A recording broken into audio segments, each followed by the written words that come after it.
Welcome to Black and Gold Digital Edition, a behind-the-scenes look at your Pittsburgh Steelers.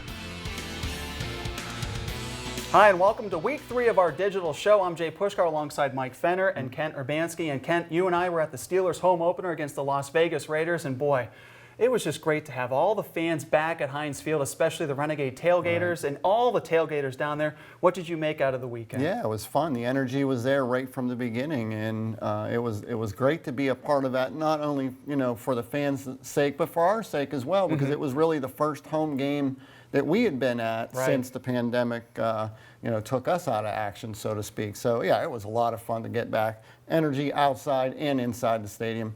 Just wish the Steelers could have pulled off a victory to kind of complete the package, but you got to play 60 minutes. And Mike, the Steelers did play pretty well against the Raiders. They got it to within 2, but then Derek Carr just put on quite a performance, being able to throw for just under 400 yards, 2 scores, the big dagger in the fourth quarter. What do you make about the Steelers and just the way things have gone the first couple of weeks of the season? It's going to be a seesaw because you got the unexpected win on the road that many people didn't think was possible. Then they come back and kind of lay that one where a lot of people thought, all right, 2-0 start, here we go. We're gonna get into a great start to the season, but it's just uneven so far, and it's because of the inconsistency on offense, I think. I know you talked about Carr's breakout game, but this offense so far just doesn't look like what we're used to over the last couple of years, and it's going to take some time for some of these younger guys to get accustomed to the National Football League, and then for others, they just got to play better. I mean, it's just a tough start. You really haven't seen a complete football game so far by these guys. And Kent, to be in person for the first 2 weeks, I mean, this offense, it's just stagnant right now. They've got no mojo right now. Yeah, and Ben even talked about that in his weekly press conference leading up to the game, that there was going to be some, it's going to take some time. There was going to be some growing pains. And for him taking, 2 sacks, 10 hits, he seems to be the one that's taken most of the pain of that, So, and he's not going to be able to endure that at 39 years of age. They're going to have to get some protection in there. I think a message was sent after that game going into this week that, this offensive line needs to step up, protect him, help him out. And, and he needs to play better as well, And it's one of those situations where a brand new offensive line, it's going to take some time. People are going to have to be patient with that, and the offense coordinator for the Steelers is going to have to come up with some things to get that ball out of Ben's hands, even a little quicker than the 2 seconds that he's been getting rid of it. And Mike, the pass attempts for Roethlisberger are still too high at this point. I mean, do they need to bring this down and try to get Najee Harris going and give him some carries? Yeah, it seems like they got to find more balance. I mean, 40 attempts and then through the air, 14 rushes last week, and really it was a 1-score game pretty much the whole game too. So that's 2 scores barely for a little bit of a stretch there. But Matt Canada, interesting to see what the game plan is this week against the Cincinnati Bengals, and a team with not a lot of big names on defense, but a team that's played a okay ball so far on that side of the football. So it'll be interesting to see how this offense tries to attack. One thing that caught my eye, too, at that press conference with Roethlisberger is just the question that was asked about how he's supposed to lead and relate to some of these receivers where there's such a huge age gap now with these guys. It used to be such a closer gap, I guess, with, Roethlisberger coming up through the years with those receivers. But now, I mean, all 3 of those guys, in terms of your main 3 with Deontay Johnson, Chase Claypool, Juju Smith-Schuster even, are still really young guys. And it's like, how does he lead? How is he supposed to really communicate with those guys most effectively? And he was talking about how it's going to come down to just doing it differently with each guy and getting on the same page. So, yeah, it's a growing process still, even though these guys have played a lot of good football in the past together. And they really haven't put up any numbers either. I mean, Deontay Johnson's been the lone guy so far, but you would expect Juju and Claypool, and they're just really not delivering. Maybe a big play here or there, but there's no consistency. Well, look, I mean, with an offensive line that is as young as they are and as inexperienced as they are, defenses are just rushing forward and getting after them, and they're dropping 7 back. They're not getting open. That's right. So it's going to take time for those receivers to get open.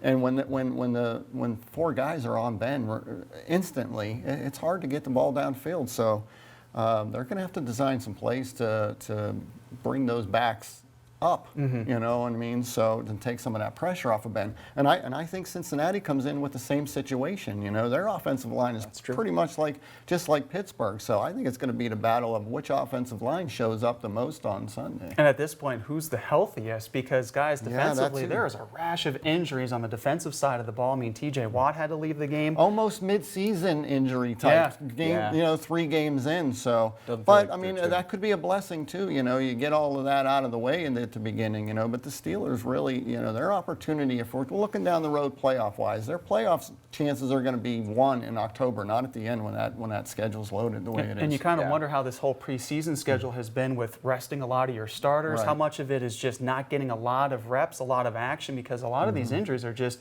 the muscle type. It's the soft tissue where, you know, those are going to be lingering throughout the course of the season. And defensively for the Steelers, I mean, that's been the backbone the first 2 weeks. And now that you got your stars sitting out, it's not looking good for the defense. Yeah, and a lot of those guys will be up in the air until probably kickoff or, you know, when we get the inactive list on game day. But I think I'd be more concerned if this were a Cleveland or a Baltimore matchup. You don't want to overlook Cincinnati because, of course, they did this in Cincy last year on Monday Night Football, so it's not like they're incapable of winning. But this could be the game where you can afford to have some of those defensive injuries. And like Ken said, they have a vulnerable offensive line.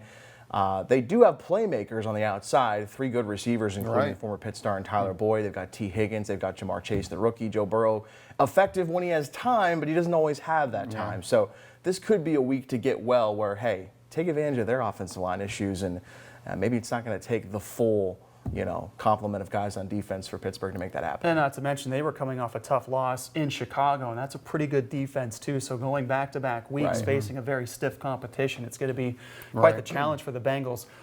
Bottom line, what do the Steelers have to do? Because the first 2 weeks of the season, Kent, they've just looked lethargic, and there's just, hey, you got points out of Chris Boswell, but, you know, I think they're going to have to spend some time right off the get-go running the football. And if that mean, and I don't mean even running Najee to the ground. You know, you have some other backs, Balaj. You have, you know, Benny Snell that pound at them. You know, pound at that defense a little bit. Even if you have to go do some 3 and outs. You know, early in the game, you got to pound that football. Take some of that pressure off of Ben.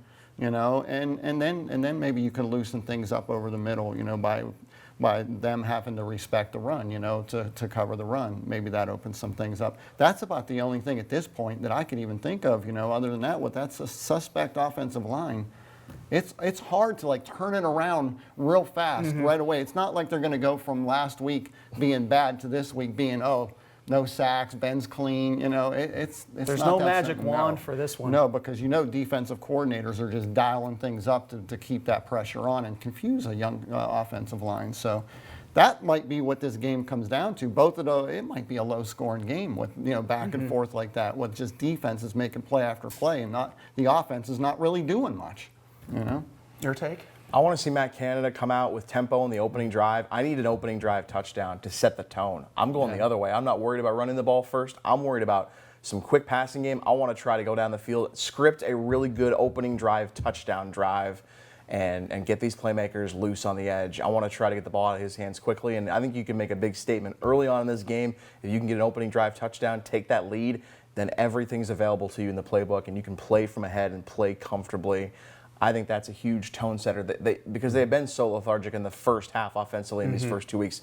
They need an opening drive touchdown to really get this thing going. Yeah, I agree with that. And I think, you know, Chase Claypool's your type of guy to do that. You know, they just missed on that last year or last week. I think if he can win those one-on-one battles downfield, then you can loosen things up. And the Steelers are capable of doing this because we saw that. Granted, it was the preseason, but they had that 3 and out against the Lions, and then bang, back-to-back series. They were able to score touchdowns, so they are capable of doing it.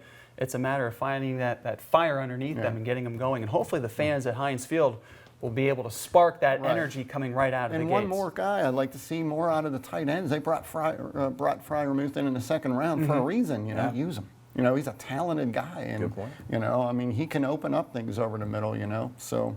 Let's see a little more from him this week. And it doesn't have to be the, quote, splash plays that Tomlin likes to refer to. Just a simple, just move the chains and keep the ball moving, eventually punch it into the end zone. Absolutely. All right, guys, thanks for the insight. So for Mike Fenner and Ken Urbanski, I'm Jay Puskar. Thanks for tuning in. We'll talk to you for week number 4.